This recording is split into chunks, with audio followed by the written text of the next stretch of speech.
Bonjour à tous, nous sommes à l'édition de la mi-journée. Voici les principaux titres de ce journal. À l'instar des chrétiens du monde, les fidèles de la commune de Yopougon ont commémoré la passion du Christ à travers le chemin de croix, moment fort du vendredi saint, de la semaine sainte, en cette période de forte introspection spirituelle. Au Ghana, 219 victimes d'un réseau de traite humaine ont été secourues à Accra. Originaires d'Afrique de l'Ouest, elles vivaient dans la précarité et travaillaient sous la contrainte. Merci de suivre l'actualité sur RTI2. Hier, vendredi 18 avril 2025, 47e jour du carême chrétien, les fidèles ont commémoré la passion et la mort du Christ à travers le chemin de croix. Dans les églises du monde entier, ce rituel marque un moment fort de la Semaine Sainte, replongeant les croyants dans les dernières heures du Christ. Notre équipe de reportage s'est rendue dans la commune de Yopougon pour vivre ce temps fort aux côtés des fidèles chrétiens. Cécilia Bassolé et Kadevachil. Ce vendredi saint, l'église Saint-Mathias dans la commune de Yopougon est le témoin d'un moment de profonde piété et de recueillement. Les fidèles vêtus de rouge, symbole du sacrifice du Christ, se sont rassemblés en gardant un silence plein de respect. Ils s'engagent sur le chemin de croix, un voyage spirituel, de foi marqué par la méditation. Jeunes, adultes et anciens, toute la communauté prend part à cette marche symbolique où chaque station, chargée de sens, est un pas de plus dans la compréhension de la passion du Christ.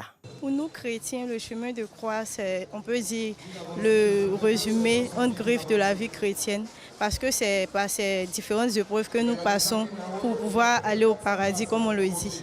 Mon moment fort, je peux dire, c'est où Jésus est mort sur la croix, parce que c'est comme un signe d'accomplissement pour nous. Tout ce que nous avons comme difficulté, Jésus les a supportés pour nous. Nous pensons que c'est une délivrance pour qu'on soit en paix et qu'on vive heureux, comme il l'a promis. Une lecture biblique est faite, suivie d'une prière, puis d'un silence chargé de sens.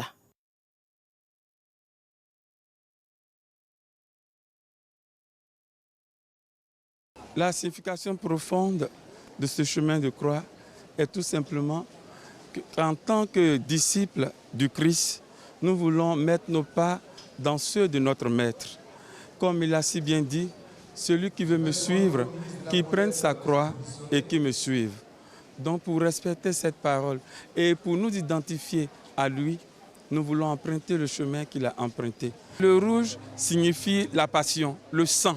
Nous remémorons la passion de notre Seigneur Jésus-Christ. La tradition de l'Église, on porte le rouge pour manifester le martyre. En revivant les épreuves du Christ, les croyants préparent le cœur à la joie qui suivra.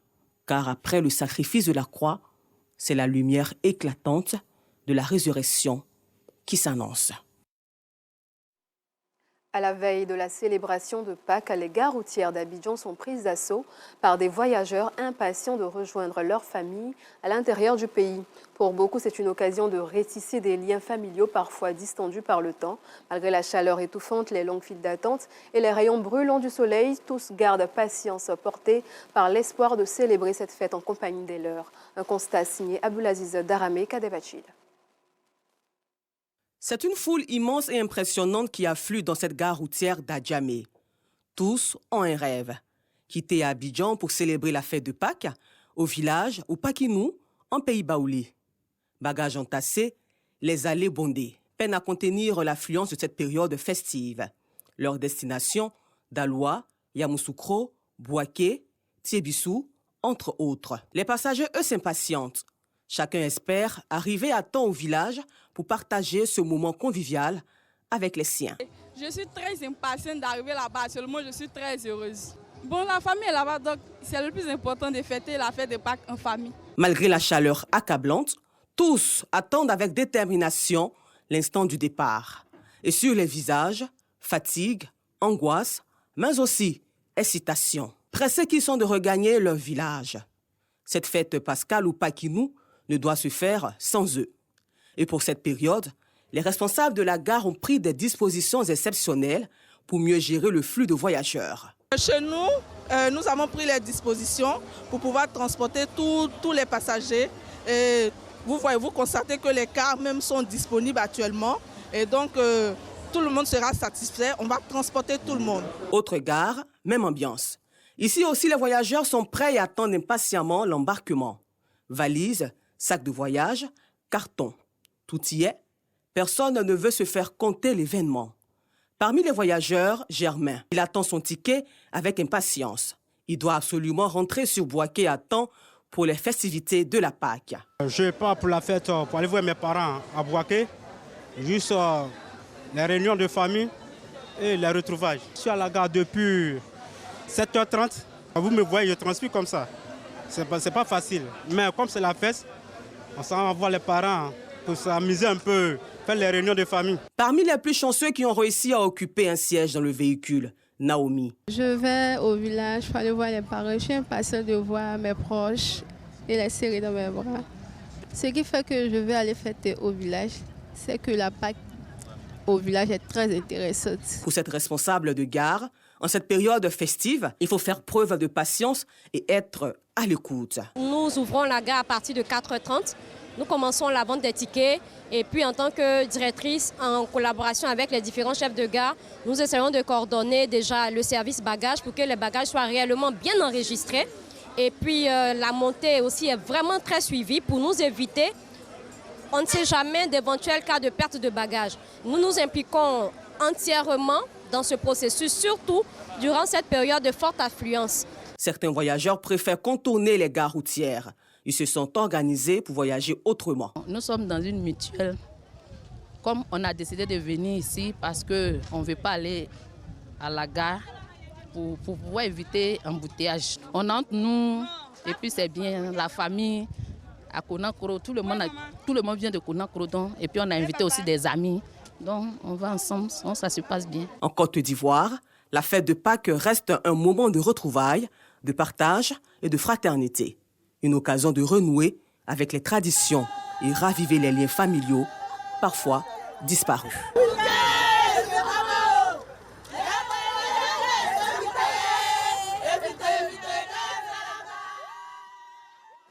Direction le centre du pays où la ferveur de la célébration de Pâques bat son plein.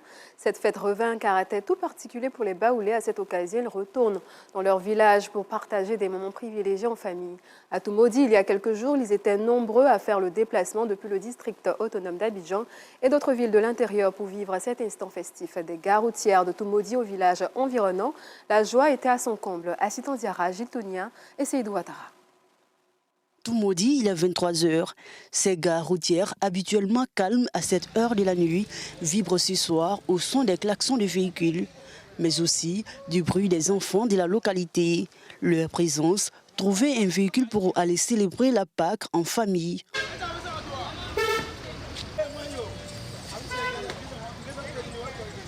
Je viens de la ville d'Abidjan. Plus précisément à Bobo. Je suis venue pour les fêtes et puis puisque je suis éloignée de mes parents, donc c'est une occasion de se rassembler. Ces voyageurs entendent coûte que coûte se rendre dans leur village. Objectif, être auprès des tiens pour ces festivités de la Pâque ou Pakinou en langue locale, le Baoulé. Mais le défi du moment, être dans un véhicule à destination du village. Ces voyageurs transportent avec eux, pour certains, leurs bagages, pour d'autres, des chèvres et d'autres denrées alimentaires.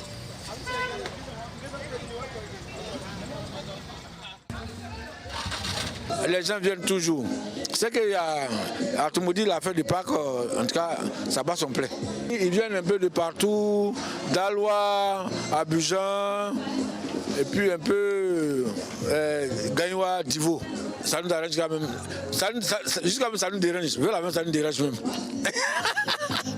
Heureux d'avoir eu une occasion, ils embarquent fièrement dans ce véhicule.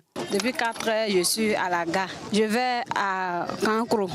On est venu en Pâques, venir retrouver la famille, s'amuser un peu.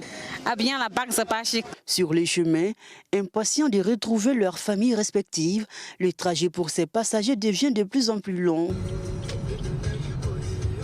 Quelques heures de route, le premier village se pointe à l'horizon. Des passagers et leurs familles se retrouvent dans une ferveur totale. C'est la joie. L'accueil est chaleureux, l'ambiance et l'émotion au rendez-vous.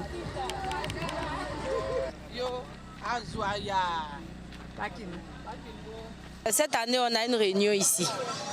Et cette réunion-là, on ne pouvait pas la rater parce que c'est en ce moment-là que tout le monde pouvait se libérer. Vraiment, je suis tellement heureuse. Et Dieu a fait, on est bien arrivé. Le pain, c'est pour la famille. J'ai pris un peu à Abidjan et puis un peu à Toumoudi. Après ce village, cap est mis sur Angonda.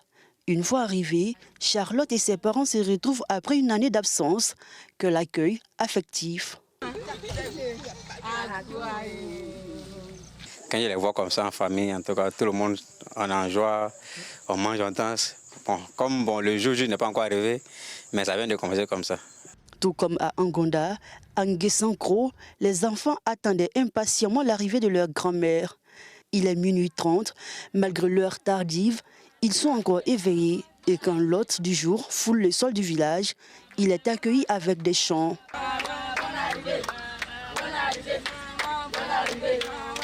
Depuis 5 h du matin, j'ai lutté jusqu'à 19 h moins qu'il y a eu le cas. Voilà. Quand je suis montée dans le cas, même là, mon cœur est tranquille. Je souhaite bonne fête à mon papa, ma maman, mes cousines, mes tantes. Beaucoup vont venir demain. La Pâques au Paquinou, un pays baoulé, une occasion parfaite pour les filles et fils de ces régions de se retrouver en famille pour des grandes réunions, mais également pour parler des développements et raffermir les liens de fraternité. Malgré les prouesses réalisées par nos agriculteurs dans plusieurs secteurs de l'agriculture, les matériels et les moyens qu'ils utilisent pour atteindre ces objectifs restent encore rudimentaires. Récemment, une délégation de l'Organisation nationale des agriculteurs de Côte d'Ivoire, ONACI, s'est rendue à Parme, en Italie, en quête de partenariat. C'était à l'occasion de la 5e édition du forum Made in Côte d'Ivoire, initié par l'association socio-culturelle Coloris d'Africa. Suivant le compte-rendu de Clément Bocco, notre envoyé spécial en Italie.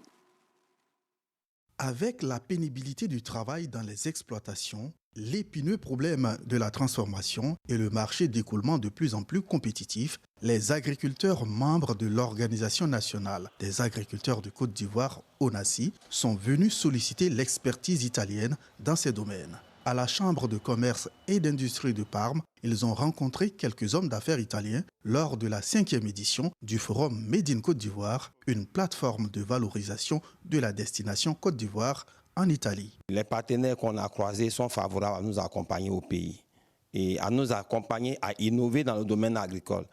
Quiconque est dans le domaine agricole puisse nous joindre pour faire route avec nous. Venus flairer les opportunités d'investir en Côte d'Ivoire, ces entrepreneurs italiens ont montré leur engouement à effectuer des visites terrain pour aboutir à des partenariats solides. Je suis venu chercher la collaboration avec les entreprises ivoiriennes pour pouvoir transmettre la technologie et chercher une collaboration avec beaucoup de personnes dans le domaine des affaires.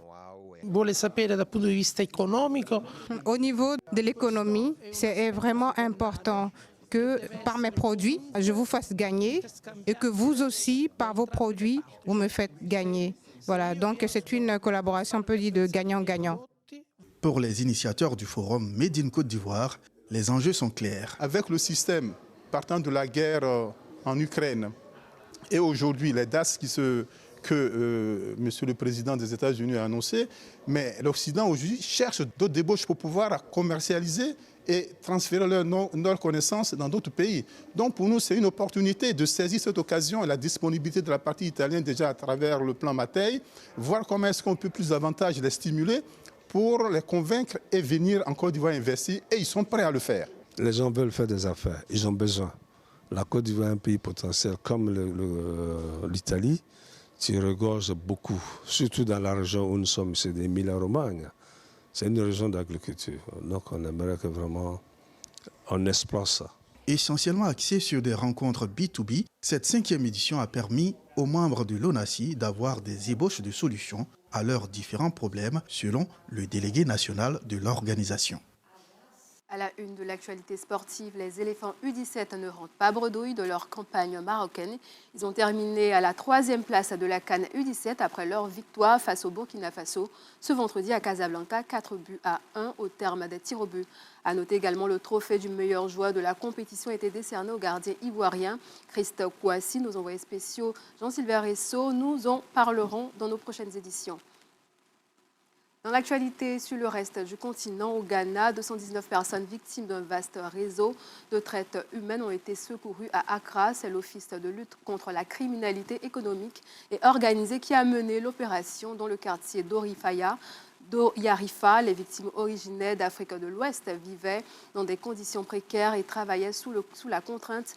Une enquête est en cours pour identifier les trafiquants et organiser le rapatriement des victimes, notamment celles venues du Nigeria.